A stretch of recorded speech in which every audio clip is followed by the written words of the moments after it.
The Blue Cross by G.K. Chesterton. Between the silver ribbon of morning and the green glittering ribbon of sea, the boat touched Harwich and let loose a swarm of folks like flies, among whom the man we must follow was by no means conspicuous, nor wished to be. There was nothing notable about him except a slight contrast between the holiday gaiety of his clothes and the official gravity of his face. His clothes included a slight pale grey jacket, a white waistcoat, and a silver straw hat with a grey-blue ribbon. His lean face was dark by contrast, and ended in a curt black beard that looked Spanish and suggested an Elizabethan ruff. He was smoking a cigarette with the seriousness of an idler.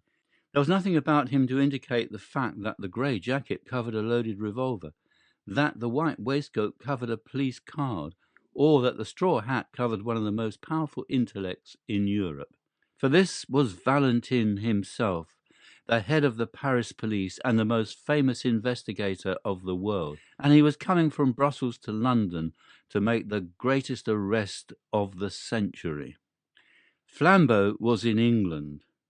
The police of 3 countries had tracked the great criminal at last from Ghent to Brussels, from Brussels to the Hook of Holland, and it was conjectured that he would take some advantage of the unfamiliarity and confusion of the Eucharist Congress then taking place in London. Probably he would travel as some minor clerk or secretary connected with it, but of course Valentin could not be certain. Nobody could be certain about Flambeau. It is many years now since this colossus of crime suddenly ceased keeping the world in a turmoil, and when he ceased, as they said after the death of Roland, there was a great quiet upon the earth. But in his best days, I mean, of course, his worst, Flambeau was a figure as statuesque and international as the Kaiser. Almost every morning the daily papers announced that he had escaped the consequences of one extraordinary crime by committing another. He was a Gascon of gigantic stature and bodily daring, and the wildest tales were told of his outbursts of athletic humour, how he turned the judge's instruction upside down and stood him on his head to clear his mind, how he ran down the Rue de Rivoli with a policeman under each arm. It is due to him to say that his fantastic physical strength was generally employed in such bloodless though undignified scenes. His real crimes were chiefly those of ingenious and wholesale robbery. But each of his thefts was almost a new sin, and would make a story by itself. It was him who ran the great Tyrolean Dairy Company in London, with no dairies, no cows, no carts, no milk, but with some thousand subscribers. These he served by the simple operation of moving the little milk cans outside people's doors to the doors of his own customers.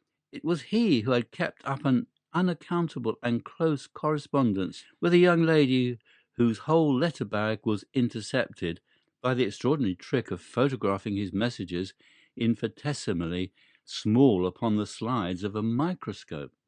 A sweeping simplicity, however, marked many of his experiments. It is said that he once repainted all the numbers in a street in the dead of night merely to divert one traveller into a trap. It is quite certain that he invented a portable pillar-box which he put up at corners in quiet suburbs on the chance of strangers dropping postal orders into it. Lastly, he was known to be a startling acrobat. Despite his huge figure, he could leap like a grasshopper and melt into the treetops like a monkey. Hence the great Valentin, when he set out to find Flambeau, was perfectly aware that his adventures would not end when he had found him. But how was he to find him? On this the great Valentin's ideas were still in process of settlement. There was one thing which Flambeau, with all his dexterity of disguise, could not cover, and that was his singular height. If Valentine's quick eye caught a tall apple-woman, a tall grenadier, or even a tolerably tall duchess, he might have arrested them on the spot. But all along his train there was nobody that could be a disguised Flambeau, any more than a cat could be a disguised giraffe. About the people on the boat he had already satisfied himself, and the people picked up at Harwich or on the journey limited themselves with certainty to 6. There was a short railway official travelling up to the terminus. 3 fairly short market gardeners picked up 2 stations afterwards, one very short widow lady going up from a small Essex town, and a very short Roman Catholic priest going up from a small Essex village. When it came to the last case, Valentin gave it up and almost laughed. The little priest was so much the essence of those eastern flats. He had a face as round and dull as a Norfolk dumpling. He had eyes as empty as the North Sea. He had several brown paper parcels which he was quite incapable of collecting. The Eucharist Congress had doubtless sucked out of their local stagnation many such creatures, blind and helpless, like moles disinterred. Valentin was a sceptic in the severe style of France, and could have no love for priests, but he could have pity for them, and this one might have provoked pity in anybody. He had a large shabby umbrella, which constantly fell on the floor. He did not seem to know which was the right end of his return ticket. He explained with a moon-calf simplicity to everybody in the carriage that he had to be careful because he had something made of real silver with blue stones in one of the brown paper parcels. His quaint blending of Essex flatness with saintly simplicity continuously amused the Frenchman till the priest arrived, somehow, at Tottenham with all his parcels and came back for his umbrella. When he did the last, Valentin even had the good nature to warn him not to take care of the silver by telling everybody about it. But to whomever he talked, Valentin kept his eye open for someone else. He looked out steadily for anyone, rich or poor, male or female, who was well up to 6 feet, for Flambeau was 4 inches above it. He alighted at Liverpool Street, however, quite conscientiously secure that he had not missed the criminal so far. He then went to Scotland Yard to regularize his position and arrange for help in case of need. He then lit another cigarette and went for a long stroll in the streets of London. As he was walking in the streets and squares beyond Victoria, he paused suddenly and stood. It was a quaint, quiet square, very typical of London, full of an accidental stillness. The tall flat houses round looked at once prosperous and uninhabited. The square of shrubbery in the centre looked as deserted as a green Pacific islet. One of the 4 sides was much higher than the rest, like a dais, and the line of this side was broken by one of London's admirable accidents, a restaurant that looked as if it had strayed from Soho. It was an unreasonably attractive object, with dwarf plants in pots and long striped lines of lemon yellow and white. It stood specially high above the street, and in the usual patchwork way of London, a flight of steps from the street ran up to meet the front door, almost as a fire escape might run up to a first-floor window. Valentin stood and smoked in front of the yellow-white blinds and considered them long. The most incredible thing about miracles is that they happen. A few clouds in heaven do come together into the staring shape of one human eye. A tree does stand up in the landscape of a doubtful journey, in the exact and elaborate shape of a note of interrogation. I have seen both these things myself within the last few days. Nelson does die in the instant of victory, and a man named Williams does quite accidentally murder a man named Williamson. It sounds like a sort of infanticide. In short, there is in life the element of elfin coincidence, which people reckoning on the prosaic may perpetually miss. As it has been well expressed in the paradox of Poe, wisdom should reckon on the unforeseen. Aristide Valentin was unfathomably French, and the French intelligence is intelligence specially and solely. He was not a thinking machine, for that is a brainless phrase of modern fatalism and materialism. A machine only is a machine because it cannot think. But he was a thinking man and a plain man at the same time. All his wonderful successes that looked like conjuring had been gained by plodding logic, by clear and commonplace French thought. The French electrify the world not by starting any paradox, they electrify it by carrying out a truism. They carry a truism so far as in the French Revolution. But exactly because Valentin understood reason, he understood the limits of reason. Only a man who knows nothing of motors talks of motoring without petrol. Only a man who knows nothing of reason talks of reasoning without strong, undisputed first principles. Here he had no strong first principles. Flambeau had been missed at Harwich, and if he was in London at all, he might be anything from a tall tramp on Wimbledon Common to a tall toastmaster at the Hotel Metropole. In such a naked state of nescience, Valentin had a view and a method of his own. In such cases he reckoned on the unforeseen. In such cases, when he could not follow the train of the reasonable, he coldly and carefully followed the train of the unreasonable. Instead of going to the right places, banks, police stations, rendezvous, he systematically went to the wrong places, knocked at every empty house, turned down every cul-de-sac, went up every lane blocked with rubbish, went round every crescent that led him uselessly out of the way. He defended this crazy course quite logically. He said that if one had a clue, this was the worst way, but if one had no clue at all, it was the best, because there was just the chance that any oddity that caught the eye of the pursuer might be the same that had caught the eye of the pursued. Somewhere a man must begin, and it had better be just where another man might stop. Something about that flight of steps up to the shop, something about the quietude and the quaintness of the restaurant, roused all the detective's rare romantic fancy and made him resolve to strike at random. He went up the steps and, sitting down at a table by the window, asked for a cup of black coffee. It was halfway through the morning, and he had not breakfasted. The slight litter of other breakfasts stood about on the table to remind him of his hunger. And adding a poached egg to his order, he proceeded musingly to shake some white sugar into his coffee, thinking all the time about Flambeau. He remembered how Flambeau had escaped, once by a pair of nail scissors, and once by a house on fire, once by having to pay for an unstamped letter, and once by getting people to look through a telescope at a comet that might destroy the world. He thought his detective brain as good as the criminal's, which was true, but he fully realized the disadvantage. The criminal is the creative artist, the detective only the critic, he said with a sour smile, and lifted his coffee cup to his lips slowly, and put it down very quickly. He had put salt in it. He looked at the vessel from which the silvery powder had come. It was certainly a sugar basin, as unmistakably meant for sugar as a champagne bottle for champagne.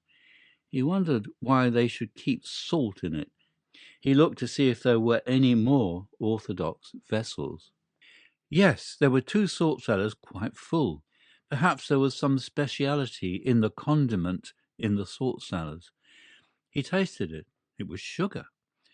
Then he looked round at the restaurant with a refreshed air of interest to see if there was any other traces of that singular artistic taste which puts the sugar in the salt cellars and the salt in the sugar basin. Except for an odd splash of some dark fluid on one of the white-papered walls, the whole place appeared neat, cheerful, and ordinary.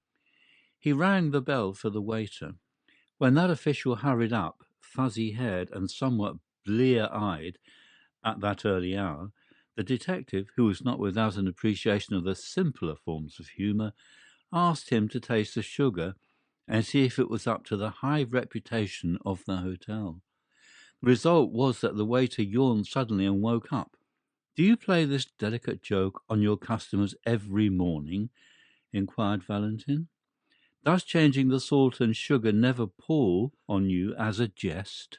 The waiter, when this irony grew clearer, stammeringly assured him that the establishment had certainly no such intention, It must be a most curious mistake. He picked up the sugar basin and looked at it. He picked up the salt cellar and looked at that, his face growing more and more bewildered. At last he abruptly excused himself and, hurrying away, returned in a few seconds with the proprietor. The proprietor also examined the sugar basin and then the salt cellar. The proprietor also looked bewildered. Suddenly the waiter seemed to grow inarticulate with a rush of words. "I think," he stuttered easily, "I think it is those two clergymen." "What two clergymen?" "The two clergymen," said the waiter, "that threw soup at the wall." "Threw soup at the wall?" repeated Valentin, feeling sure this must be some singular Italian metaphor. "Yes, yes," said the attendant excitedly, and pointed at the dark splash on the white paper. "Threw it over there on the wall." Valentin looked his query at the proprietor, who came to his rescue with fuller reports. "Yes, sir," he said, "it is quite true, though I don't suppose it has anything to do with the sugar and salt. Two clergymen came in and drank soup here very early, as soon as the shutters were taken down. They were both very quiet, respectable people. One of them paid the bill and went out. The other, who seemed a slower coach altogether, was some minutes longer getting his things together. But he went at last. Only the instant before he stepped into the street, he deliberately picked up his cup, which he had only half emptied, and threw the soup slap on the wall. I was in the back room myself, and so was the waiter, so I could only rush out in time to find the wall splashed and the shop empty. It don't do any particular damage, but it was confounded cheek, and I tried to catch the men in the street. They were too far off, though. I only noticed they went round the next corner into Carstairs Street." The detective was on his feet, hat settled and stick in hand. He had already decided that, in the universal darkness of his mind, he could only follow the first odd finger that pointed, and this finger was odd enough. Paying his bill and clashing the glass doors behind him, he was soon swinging round into the other street. It was fortunate that even in such fevered moments his eye was cool and quick. Something in a shop front went by him like a mere flash. Yet he went back to look at it. The shop was a popular greengrocer and fruiterer's, an array of goods set out in the open air and plainly ticketed with their names and prices. In the two most prominent compartments were two heaps of oranges and nuts, respectively. On the heap of nuts lay a scrap of cardboard on which was written in bold blue chalk, "Best tangerine oranges, 2 a penny." On the oranges was the equally clear and exact description, "Finest Brazil nuts, 4d. a pound."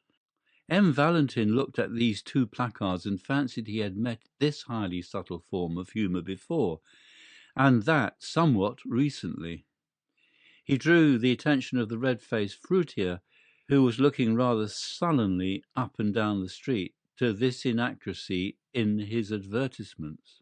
The fruiterer said nothing, but sharply put each card into its proper place. The detective, leaning elegantly on his walking cane, continued to scrutinize the shop. At last he said, "Pray excuse my apparent irrelevance, my good sir, but I should like to ask you a question in experimental psychology and the association of ideas." The red-faced shopman regarded him with an eye of menace, but he continued gaily, swinging his cane. "Why," he pursued, "why are 2 tickets wrongly placed in a greengrocer's shop like a shovel hat that has come to London for a holiday? Or, in case I do not make myself clear, what is the mystical association which connects the idea of nuts marked as oranges with the idea of 2 clergymen, one tall and the other short?" The eyes of the tradesman stood out of his head like a snail's. He really seemed for an instant likely to fling himself upon the stranger. At last he stammered angrily, "I don't know what you have to do with it, but if you're one of their friends you can tell 'em from me that I'll knock their silly heads off, parsons or no parsons, if they upset my apples again." "Indeed?" asked the detective with great sympathy. "Did they upset your apples?" "One of 'em did," said the heated shopman. "Rolled 'em all over the street. I'd have caught the fool but for having to pick them up." "Which way did these parsons go?" asked Valentin. "Up the second road on the left-hand side and then across the square," said the other promptly. "Thanks," replied Valentin, and vanished like a fairy. On the other side of the second square he found a policeman and said, "This is urgent, constable. Have you seen two clergymen in shovel hats?" The policeman began to chuckle heavily. "I have, sir, and if you asked me, one of 'em was drunk. He stood in the middle of the road, that bewildered, that—" "Which way did they go?" snapped Valentin. "They took one of them yellow buses over there," answered the man. "Them that go to Hampstead." Valentin produced his official card and said very rapidly, "Call up two of your men to come with me in pursuit," and crossed the road with such contagious energy that the ponderous policeman was moved to almost agile obedience. In a minute and a half the French detective was joined on the opposite pavement by an inspector and a man in plain clothes. "Well, sir," began the former, with smiling importance, "and what may—" Valentin pointed suddenly with his cane. "I'll tell you on the top of that omnibus," he said, and was darting and dodging across the tangle of the traffic. When all three sank panting on the top seats of the yellow vehicle, the inspector said, "We could go 4 times as quick in a taxi." "Quite true," replied their leader placidly, "if we only had an idea of where we were going." "Well, where are you going?" asked the other, staring. Valentin smoked frowningly for a few seconds. Then, removing his cigarette, he said, "If you know what a man's doing, get in front of him. But if you want to guess what he's doing, keep behind him. Stray when he strays, stop when he stops, travel as slowly as he. Then you may see what he saw and may act as he acted. All we can do is to keep our eyes skinned for a queer thing." "What sort of queer thing do you mean?" asked the inspector. "Any sort of queer thing," answered Valentin, and relapsed into obstinate silence. The yellow omnibus crawled up the northern roads for what seemed like hours on end. The great detective would not explain further, and perhaps his assistants felt a silent and growing doubt of his errand. Perhaps also they felt a silent and growing desire for lunch, for the hours crept long past the normal luncheon hour, and the long roads of the North London suburbs seemed to shoot out into length after length like an infernal telescope. It was one of those journeys on which a man perpetually feels that now at last he must have come to the end of the universe, and then finds he has only come to the beginning of Tufnell Park. London died away in draggled taverns and dreary scrubs, and then was unaccountably born again in blazing high streets and blatant hotels. It was like passing through 13 separate vulgar cities, all just touching each other. But though the winter twilight was already threatening the road ahead of them, the Parisian detective still sat silent and watchful, eyeing the frontage of the streets that slid by on either side. By the time they had left Camden Town behind, the policemen were nearly asleep. At least, they gave something like a jump as Valentin leapt erect, struck a hand on each man's shoulder, and shouted to the driver to stop. They tumbled down the steps into the road without realizing why they had been dislodged. When they looked round for enlightenment, they found Valentin triumphantly pointing his finger towards a window on the left side of the road. It was a large window forming part of the long facade of a gilt and palatial public house. It was the part reserved for respectable dining and labelled restaurant. This window, like all the rest along the frontage of the hotel, was of frosted and figured glass, but in the middle of it was a big black smash, like a star in the ice. "Our cue at last!" cried Valentin, waving his stick. "The place with the broken window." "What window? What cue?" asked his principal assistant. "Why, what proof is there that this has anything to do with them?" Valentin almost broke his bamboo stick with rage. "Proof!" he cried. "Good God! The man is looking for proof? Why, of course, the chances are 20 to 1 that it has nothing to do with them. But what else can we do? Don't you see we must either follow one wild possibility or else go home to bed?" He banged his way into the restaurant, followed by his companions, and they were soon seated at a late luncheon at a little table and looked at the star of smashed glass from the inside. Not that it was very informative to them, even then. "Got your window broken, I see," said Valentin to the waiter as he paid the bill. "Yes, sir," answered the attendant, bending busily over the change, to which Valentin silently added an enormous tip. The waiter straightened himself with mild but unmistakable animation. "Ah, yes, sir," he said. "Very odd thing, that, sir." "Indeed. Tell us about it," said the detective with careless curiosity. "Well, 2 gents in black came in," said the waiter. "2 of those foreign parsons that are running about. They had a cheap and quiet little lunch, and one of them paid for it and went out. The other was just going out to join him when I looked at my change again, and I found he'd paid me more than 3 times too much. 'Here,' I says to the chap who was nearly out of the door, 'you've paid too much.' 'Oh,' he said, very cool, 'have we?' 'Yes,' I says, and picks up the bill to show him. Well, that was a knockout. 'What do you mean?' asked his interlocutor. Well, I'd have sworn on 7 Bibles that I put 4 shillings on that bill, but now I saw I'd put 14 shillings, as plain as paint." "Well," cried Valentin, moving slowly but with burning eyes, "and then?"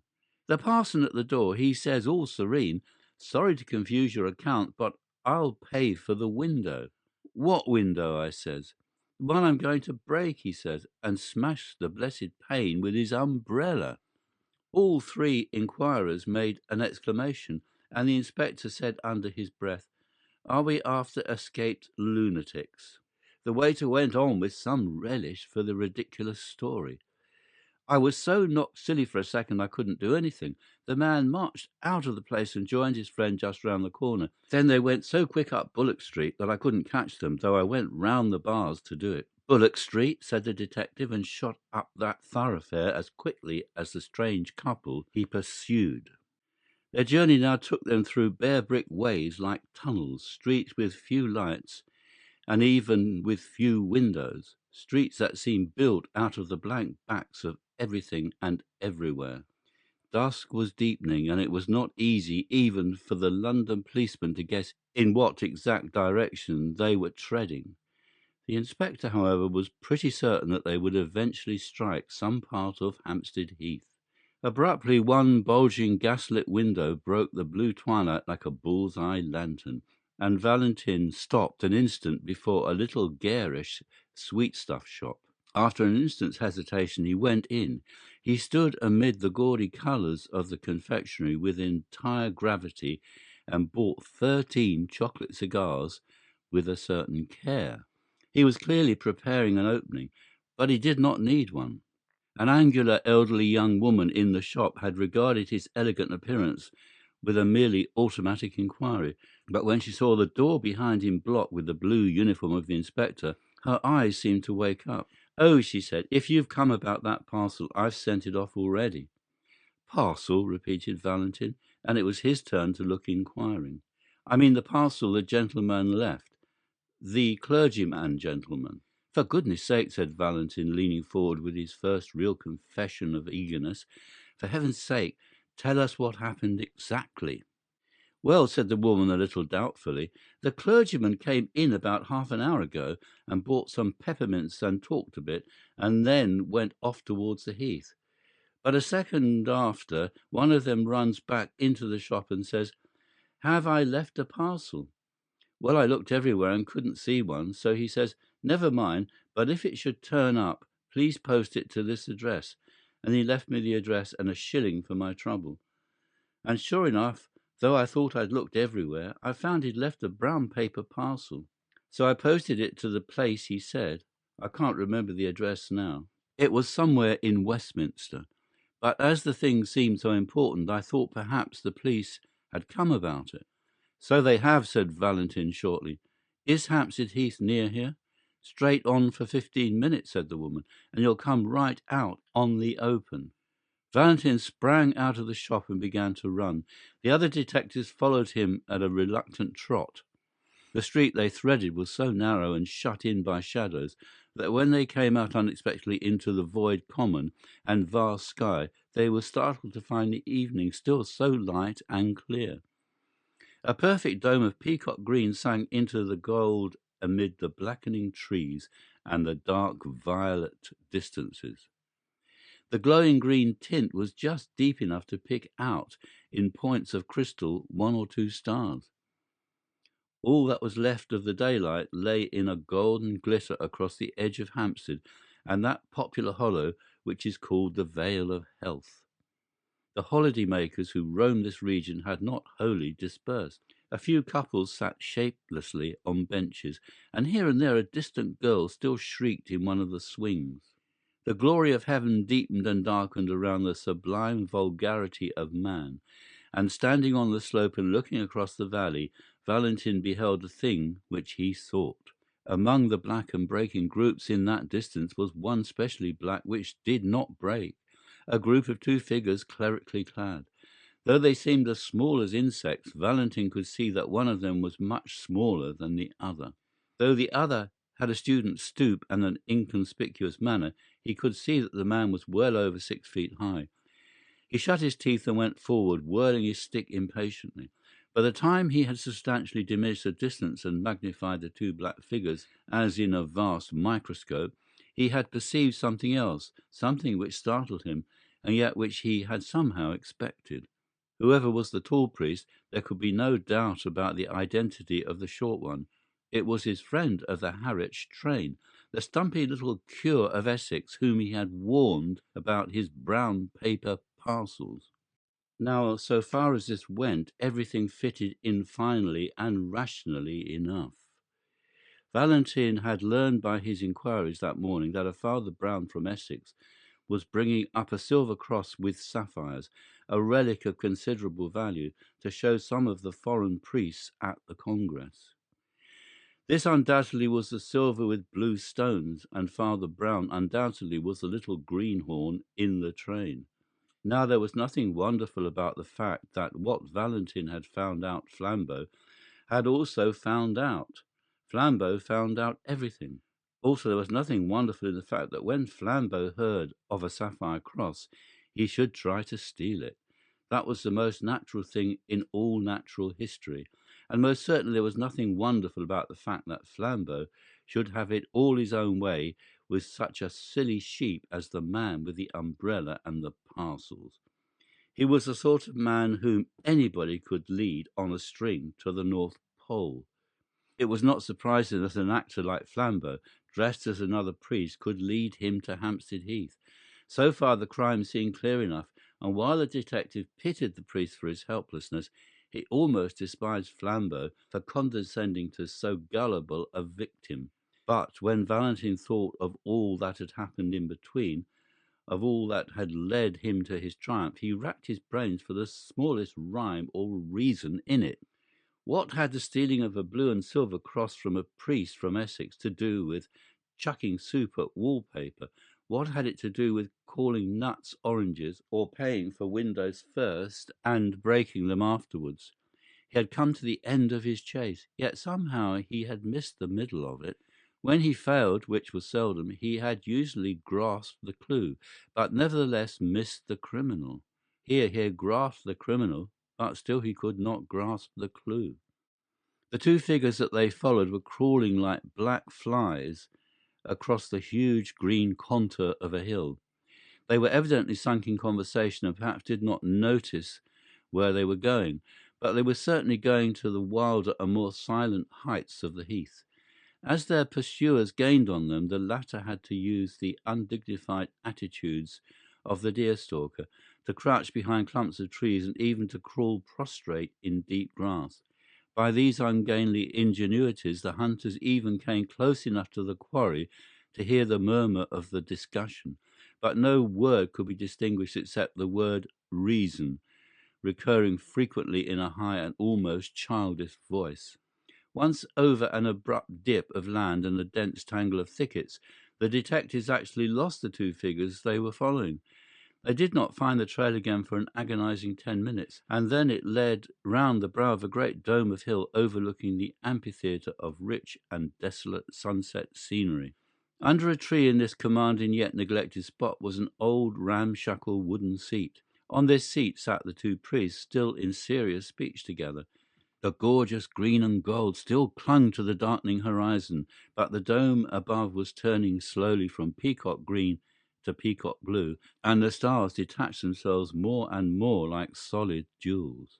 Mutely motioning to his followers, Valentin contrived to creep up behind the big branching tree and, standing there in deathly silence, heard the words of the strange priest for the first time. After he had listened for a minute and a half, he was gripped by a devilish doubt. Perhaps he had dragged the two English policemen to the wastes of a nocturnal heath on an errand no saner than seeking figs on its thistles. For the two priests were talking exactly like priests, piously, with learning and leisure, about the most aerial enigmas of theology. The little Essex priest spoke the more simply, with his round face turned to the strengthening stars. The other talked with his head bowed, as if he were not even worthy to look at them. But no more innocently clerical conversation could have been heard in any white Italian cloister or black Spanish cathedral. The first he heard was the tale of one of Father Brown's sentences, which ended, "What they really meant in the Middle Ages by the heavens being incorruptible." The taller priest nodded his bowed head and said, "Ah, yes, these modern infidels appeal to their reason, but who can look at those millions of worlds and not feel that there may well be wonderful universes above us where reason is utterly unreasonable?" "No," said the other priest, "reason is always reasonable, even in the last limbo, in the lost borderland of things. I know that people charge the Church with lowering reason, but it is just the other way. Alone on earth, the Church makes reason really supreme. Alone on earth, the Church affirms that God himself is bound by reason." The other priest raised his austere face to the spangled sky and said, "Yet who knows if in that infinite universe—" "Only infinite physically," said the little priest, turning sharply in his seat, "not infinite in the sense of escaping from the laws of truth." Valentin behind his tree was tearing his fingernails with silent fury. He seemed almost to hear the sniggers of the English detectives whom he had brought so far on a fantastic guess, only to listen to the metaphysical gossip of two mild old parsons. In his impatience he lost the equally elaborate answer of the tall cleric, and when he listened again it was again Father Brown who was speaking. "Reason and justice grip the remotest and the loneliest star. Look at those stars. Don't they look as if they were single diamonds and sapphires? Well, you can imagine any mad botany or geology you please. Think of forests of adamant with leaves of brilliance. Think the moon is a blue moon, a single elephantine sapphire. But don't fancy that all that frantic astronomy would make the smallest difference to the reason and justice of conduct. On plains of opal, under cliffs cut out of pearl, you would still find a notice board, 'Thou shalt not steal.'" Valentin was just in the act of rising from his rigid and crouching attitude and creeping away as softly as might be, felled by the one great folly of his life. But something in the very silence of the tall priest made him stop until the latter spoke. When at last he did speak, he said simply, his head bowed and his hands on his knees, "Well, I think that other worlds may perhaps rise higher than our reason. The mystery of heaven is unfathomable, and I for one can only bow my head." Then, with brow yet bent and without changing by the faintest shade his attitude or voice, he added, "Just hand over that sapphire cross of yours, will you? We're all alone here, and I could pull you to pieces like a straw doll." The utterly unaltered voice and attitude added a strange violence to that shocking change of speech. But the guarder of the relic only seemed to turn his head by the smallest section of the compass. He seemed still to have a somewhat foolish face turned to the stars. Perhaps he had not understood, or perhaps he had understood and sat rigid with terror. "Yes," said the tall priest, in the same low voice, and in the same still posture. "Yes, I am Flambeau." Then, after a pause, he said, "Come, will you give me that cross?" "No," said the other, and the monosyllable had an odd sound. Flambeau suddenly flung off all his pontifical pretensions. The great robber leaned back in his seat and laughed low but long. "No," he cried, "you won't give it to me, you proud prelate. You won't give it to me, you little celibate simpleton. Shall I tell you why you won't give it to me? Because I've got it already in my own breast pocket." The small man from Essex turned what seemed to be a dazed face in the dusk and said, with the timid eagerness of the private secretary, Are you sure?" Flambeau yelled with delight. "Really, you're as good as a 3-act farce," he cried. "Yes, you turnip, I am quite sure. I had the sense to make a duplicate of the right parcel, and now, my friend, you've got the duplicate and I've got the jewels. An old dodge, Father Brown, a very old dodge." "Yes," said Father Brown, and passed his hand through his hair with the same strange vagueness of manner. "Yes, I've heard of it before." The colossus of crime leaned over to the little rustic priest with a sort of sudden interest. "You have heard of it?" he asked. "Where have you heard of it?" "Well, I mustn't tell you his name, of course," said the little man simply. "He was a penitent, you know. He had lived prosperously for about 20 years entirely on duplicate brown paper parcels. And so, you see, when I began to suspect you, I thought of this poor chap's way of doing it at once." "Began to suspect me?" repeated the outlaw with increased intensity. "Did you really have the gumption to suspect me just because I brought you up to this bare part of the heath?" "No, no," said Brown with an air of apology. "You see, I suspected you when we first met. It's that little bulge up the sleeve where you people have the spiked bracelet." "How in Tartarus," cried Flambeau, "did you ever hear of the spiked bracelet?" "Oh, one's little flock, you know," said Father Brown, arching his eyebrows rather blankly. "When I was a curate in Hartlepool, there were 3 of them with spiked bracelets. So, as I suspected you from the first, don't you see, I made sure that the cross should go safe anyhow. I'm afraid I watched you, you know, so at last I saw you change the parcels. Then, don't you see, I changed them back again, and then I left the right one behind." "Left it behind?" repeated Flambeau, and for the first time there was another note in his voice beside his triumph. "Well, it was like this," said the little priest, speaking in the same unaffected way. "I went back to that sweet shop and asked if I'd left a parcel, and gave them a particular address if it turned up. Well, I knew I hadn't, but when I went away again I did. So instead of running after me with that valuable parcel, they have sent it flying to a friend of mine in Westminster." Then he added rather sadly, "I learnt that too from a poor fellow in Hartlepool. He used to do it with handbags he stole at railway stations, but he's in a monastery now. Oh, one gets to know, you know," he added, rubbing his head again with the same sort of desperate apology. "We can't help being priests. People come and tell us these things." Flambeau tore a brown paper parcel out of his inner pocket and rent it to pieces. There was nothing but paper and sticks of lead inside it. He sprang to his feet with a gigantic gesture and cried, "I don't believe you! I don't believe a bumpkin like you could manage all that! I believe you still got the stuff on you.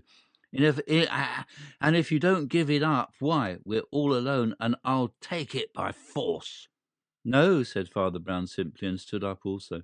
"You won't take it by force. First, because I really haven't still got it, and second, because we are not alone." Flambeau stopped in his stride forward. "Behind that tree," said Father Brown, pointing, "are 2 strong policemen and the greatest detective alive. How did they come here, do you ask? Why, I brought them, of course." "How did I do it?" "Why, I'll tell you if you like. Lord bless you, we have to know 20 such things when we work among the criminal classes. Well, I wasn't sure you were a thief, and it would never do to make a scandal against one of our own clergy, so I just tested you to see if anything would make you show yourself. A man generally makes a small scene if he finds salt in his coffee. If he doesn't, he has some reason for keeping quiet. I changed the salt and sugar, and you kept quiet. A man generally objects if his bill is 3 times too big. If he pays it, he has some motive for passing unnoticed. I altered your bill, and you paid it. The world seemed waiting for Flambeau to leap like a tiger, but he was held back as by a spell. He was stunned with the utmost curiosity. Well, went on Father Brown with a lumbering lucidity, as you wouldn't leave any tracks for the police, of course somebody had to. At every place we went to, I took care to do something that would get us talked about for the rest of the day. I didn't do much harm, a splashed wall, spilt apples, a broken window, but I saved the cross, as the cross will always be saved. It is at Westminster by now. I rather wonder you didn't stop it with the donkey's whistle. With the what? Asked Flambeau. I'm glad you've never heard of it, said the priest, making a face. It's a foul thing. I'm sure you're too good a man for a whistler. I couldn't have counted it even with the spots myself. I'm not strong enough in the legs. What on earth are you talking about? Asked the other. Well, I did think you'd know the spots, said Father Brown, agreeably surprised. Oh, you can't have gone so very wrong yet. How in blazes do you know all these horrors? Cried Flambeau. The shadow of a smile crossed the round, simple face of his clerical opponent. Oh, by being a celibate simpleton, I suppose, he said. Has it never struck you that a man who does next to nothing but hears men's real sins is not likely to be wholly unaware of human evil? But, as a matter of fact, another part of my trade, too, made me sure you weren't a priest. What? Asked the thief, almost gaping. You attacked reason, said Father Brown. It's bad theology. And even as he turned away to collect his property, the 3 policemen came out from under the twilight trees. Flambeau was an artist and a sportsman. He stepped back and swept Valentin a great bow. Do not bow to me, mon ami, said Valentin with silver clearness. Let us both bow to our master. And they both stood an instant uncovered while the little Essex priest blinked about for his umbrella. End of The Blue Cross by G.K. Chesterton.